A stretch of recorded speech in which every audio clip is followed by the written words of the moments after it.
여러분 안녕하십니까? 제가 늘 말씀드렸습니다. 대안이 오면은 경천 동지할 일이 생긴다고 늘 말씀을 올렸고요. 바로 계엄령이 선포된 다음 날부터 동지의 저는 대통령 지지율이 30%를 말씀 분명히 드렸습니다. 날짜까지 정확하게 말씀을 올렸고 또 소환을 1월 5일을 말씀드렸습니다. 바로 지지율은 40%를 오를 것이다. 그리고 국힘당은 40% 이상 오를 것이다 이렇게 말씀을 드렸고요. 바로 어제가 대안이죠. 저는 대안이 정말 경천 동지할 이런 일이 생긴다고 말씀을 드렸습니다. 그것이 바로 지지율을 50% 넘기게 되는데 바로 이렇게 되니까 더불어투진당에서 특위를 만들어서 이제는 카톡 조사에 모자라서 여론기관까지 조사를 하겠다고 입에 재갈을 물리겠다는 겁니다. 그래서 이자들은 탄핵이 특기고 입에 재갈 물리는 게 특기지 않습니까?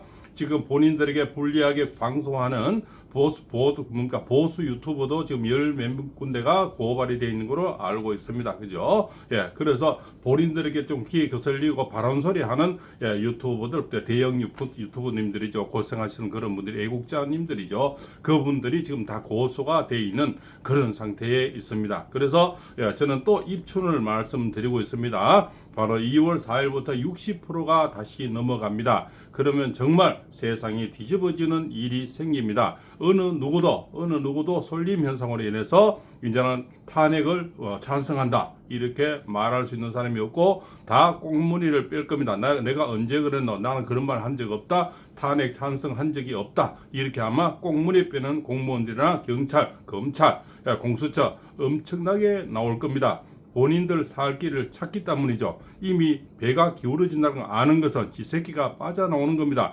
거기 빠져나오는 쥐새끼가 많이 나온다. 저는 지금부터 입춘까지 많은 변화가 있을 겁니다. 바로 대통령의 대반격이 시작됩니다. 시작돼서 더불어터진당이나 이재명이 노리는 것은 마지막 헌재의 한 방을 노릴 겁니다. 저는 최초의 말씀을 드립니다. 헌재에서 이재명의 배반이 일어날 겁니다.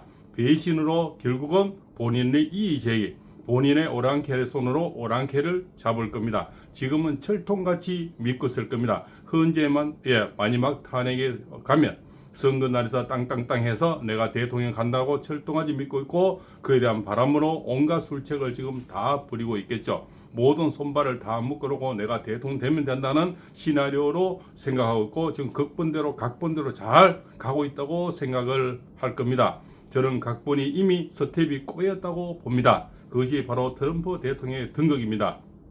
크게 맥락으로는 취임사에서 몇 가지를 말씀드렸는데 우리하고 직접 관련되는 것은 바로 뭡니까? 코로나 사태를 다시 조사하겠다는 거고 그렇지 않습니까? 그 다음에 남녀 이렇게 우리나라에 남녀밖에 없다. 동성 연애자를 이제 인정하지 않는다는 그런 거죠. 그러고 언론의 자유, 언론의 입을 막지 마라. 언론의 자유를 굉장히 주장했는데 저는 이것이 이재명을 보고 한 말이 아니냐.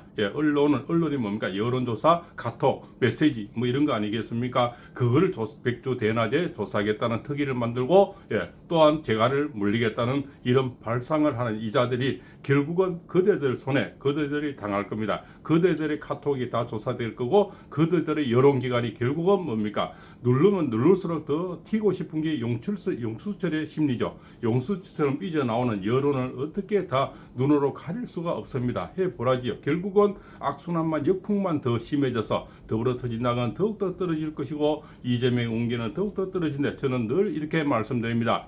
능금꽃이 피고 복사꽃이 필 때 저는 이재명이가 깜빵 간다 이런 말씀을 늘 지금 드리고 있습니다. 능금꽃과 복사꽃은 잘 알다시피 4월에서 5월에 핍니다. 지방마다 약간의 차이가 있기 때문에 그렇게 말씀을 드린 겁니다. 제주의 복사꽃과 서울의 복사꽃이 다르죠. 피는 시기가. 그래서 정확한 날짜를 제가 말씀 못 드리고 4, 5를 말씀드립니다. 이재명이 바로 팔자는 을목이라는 초상집에 어떤 나라는 새같이 생겼는데요. 곧 초상이 날이라 봅니다. 그 초상은 바로 을목이랑 선 나무를 얘기하는데 제가 복사꽃도 나무죠. 능금꽃도 나무입니다. 그래서 복사꽃이나 능금꽃 때 꽃 필 때 결국 깜빵에 가는 배신이 이루어지는데 저는 헌재에서 배신이 이루어진다. 저는 그렇게 보고 있습니다. 그리고 참 안 될 얘기로 윤석열 대통령의 지금 모친이 상당히 위독하다 합니다. 그런데 병원도 못 가고 저렇게 혹시나 또 여론들의 또 어떤 지탄이라든가 저런 선동가들의 어떤 선동에 휩싸일까 싶어서 아들을 생각하는 마음이겠죠. 우리도 이런데 모치는 아들에 대한 마음이 얼마나 걱정이겠습니까? 손자도 없는데요. 오로지 홀로난 어머니는 아들 걱정에 지금 위독하시답니다. 그런데도 대통령 생각한다고 병원도 못 가시고 어떻게 하든 경호처에서는 호의를 해서라도 병원에 가주시는 게 맞지 않나, 저는 또 그렇게 생각을 합니다. 그래서 입춘이 오기까지는 수많은 하루하루가 수많은 변화가 일어납니다. 지금은 어느 것도 예언을 할 수 없는 그런 시기인 거 잘 압니다. 지금은 왜냐하면 폐륜의 시간이고 불법의 시간이고 난법의 시간이기 때문에 그렇습니다. 정당한 사회가 지금 이루어지지 않고 정당한 지금 뭡니까 법이 이루어지지 않는데 예언이 무슨 소용이 있으며 그저 하루하루 운세가 무슨 소용이 있습니까? 이네들이 지금 구데타를 하고 있고 내란을 하고 있습니다. 그걸 우리가 직접 눈으로 보지만 아무 속수무책으로 우리는 국민들은 당하고 있습니다. 대통령님은 2년 반 동안 생각해 보십시오. 누구처럼 문바랍니까? 문바로 해서 5년을 즐긴 문바가 있습니까? 또 2년 몇 개를 지금 즐기고 있는 개딸이 있습니까? 그 개딸이 늘 호의를 하고 또 문바들이 늘 호의를 하고 별의별 지랄을 해왔죠. 그런데 우리는 윤석열 대통령은 국민밖에 없습니다. 오로지 국민에서 몸을 던졌는데 지금 계몽이 되어가서 국민이 이제는 대통령 마음을 아는 겁니다. 내란인 건요 사실 종신 거의 죽음 사형 아니면 그저 무기징역이랍니다. 내란의 법을 덮으시어보면 그 검찰총장 출신이 그 법을 얼마나 잘 알겠습니까? 내란이라는 법으로 탄핵이 되거나 그거로 해서 만약에 감옥에 가시면 평생을 이제 못 나온다고 알고도 몸을 던진 겁니다. 살신 성인으로 육참 골단의 마음으로 내 살을 다 내줘서 국민을 이끌 수 있다면 그 길을 선택한 겁니다. 그 얼마나 지금 이 비참하고 아름다운 마음입니까? 현실은 너무나 비참하고 열악하지만 그래도 국민들을 일깨우고 우리 삶을 반석에 올려주기 위해서 부정선거 없는 내일을 만들어주기 위해서 대통령 자리에서는 얼마나 고급 정보가 나오겠습니까? 우리도 SNS나 페이스북 여러 가지 여기서 정보를 얻는 시기에 대통령 자리는 최고의 높은 정보를 얻었을 겁니다. 그걸 또 확신했고 확인을 했을 겁니다. 그래서 12월 3일 날 99명의 중국인이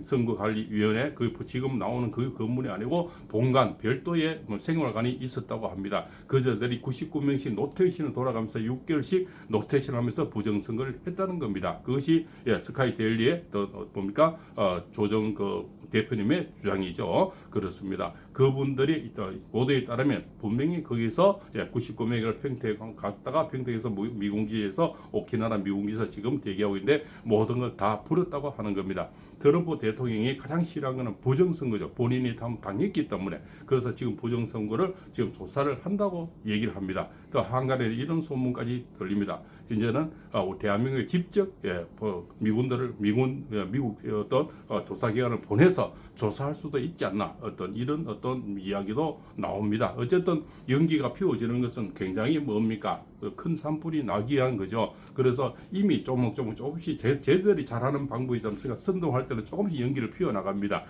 그래서 언론을 다 잡아서 그렇죠. 언론에서 연기를 피워서 큰 산불을 만들어내죠. 그것이 선동가들의 특기죠. 우리도 똑같이 하면 됩니다. 똑같이 뭡니다. 이런 작은 방송에서 자꾸 이 얘기를 너도 나도 해서 큰 이슈를 만들어내야 됩니다. 파라공사님이 작은 손전화기 하나로 지금 이렇게 말씀을 드리지만 그런 내용들도 모두 조금씩 모여서 큰 이슈를 만들어내고 큰 뉴스를 만들어내야 됩니다. 지금 언론이 다 장악이 돼서 메이저 언론은 전혀 부정선거에 대해서 말을 하고 있지 않습니까? 그런데 현직에 있는 부장검사님께서 지금 코드넷에 글을 올렸답니다.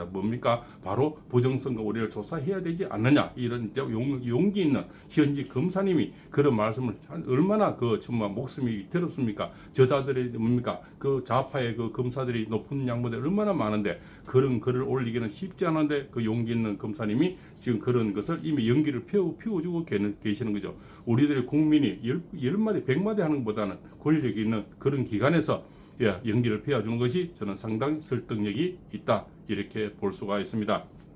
자, 오늘은 참 뉴스도 많고 이제는 대안이 지나면서 팔공쌤도 할 얘기가 참 많습니다. 그래서 한꺼번에 다는 못하고요. 마지막으로 그죠, 우리 서부 지방법원에 많은 대학생들이 지금 들어가서 곤욕을 치우고 있습니다. 십시일반 지금 다 모집도 모금도 하고 있고요. 팔공쌤도 지금 모금을 하고 있습니다. 그래서 그게 대표 기관에 지금 좀 모아서 뭐 더 드리려고 하고 있습니다. 국선 변호사를 지금 모집한다 그러고요. 지금 99명에서 66명 정도는 지금 상당히 곤욕을 이고 뭡니까, 이자들이 일단은 뭐 구속 방침으로 구속으로 지금 조사를 한다고 이렇게 나오고 있으니까 일단 변호사비라도 우리가 구해야 된다. 이도 저도 그렇게 생각하고, 저도 작은 힘이지만 십시일반 도움을 드리려고 생각을 하고 있습니다. 그래서 나중에 영상 밑에 저도 계좌번호를 올려놓겠습니다. 작지만 모아서 그분들에게, 일하시는 분들에게 보내드리는 것이 도리가 아니냐, 저도 그렇게 생각을 합니다. 그래서 거기서 서부지방법원에서 들어갔다가 경찰서에서 바로 현행범으로 체포된 청년의 글이 지금 회자되고 있습니다. 이번 SNS에서 떠도는 글인데요. 정말 청년들의 마음을 대표하는 마음 같고, 정말 이 글 하나가 지금 국민의 마음을 크게 이끌어주는 어떠한 큰 정치인보다도 더 나은 그런 청년이 아닐까. 청년의 이 나라를 생각하는 이 마음이 정말 애달고 정말 배울 것이 있고 느끼는 점이 많다. 마지막으로 이 글을 올려드리면서 이 영상은 줄일까 합니다. 팔공쌤입니다. 저는 2025년 1월 18일 서울 서부지방법원 근조물 침입 현행범으로 체포됐습니다.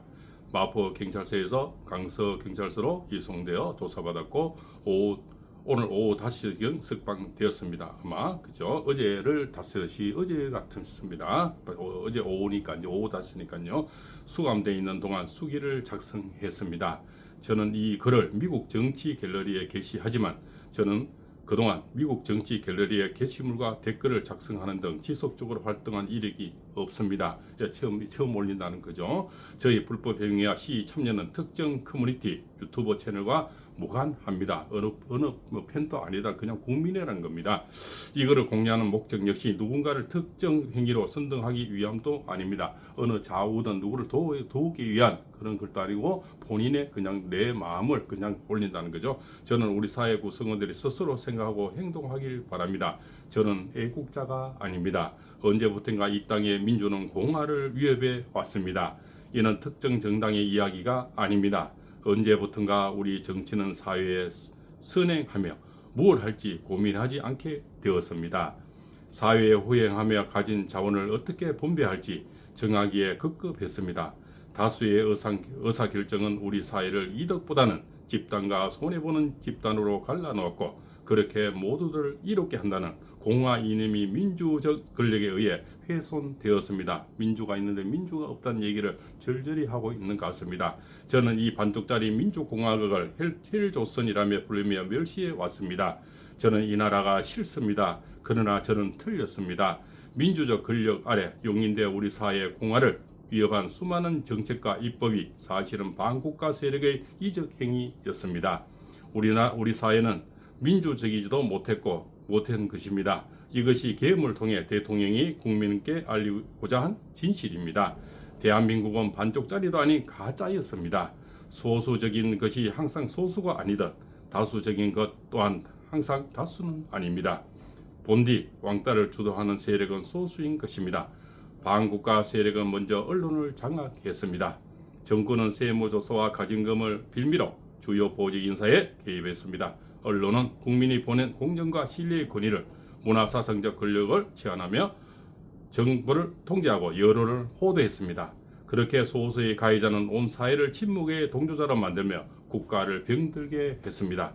세대 간 분열을 이야기하고 개인에게 자주적 흥치 대신 정치적 의존을 종용하고 특정 집단의 차별과 피해의식을 주입해 온 대한민국의 부끄러운 이력이 바로 반국가 세력의 증거입니다.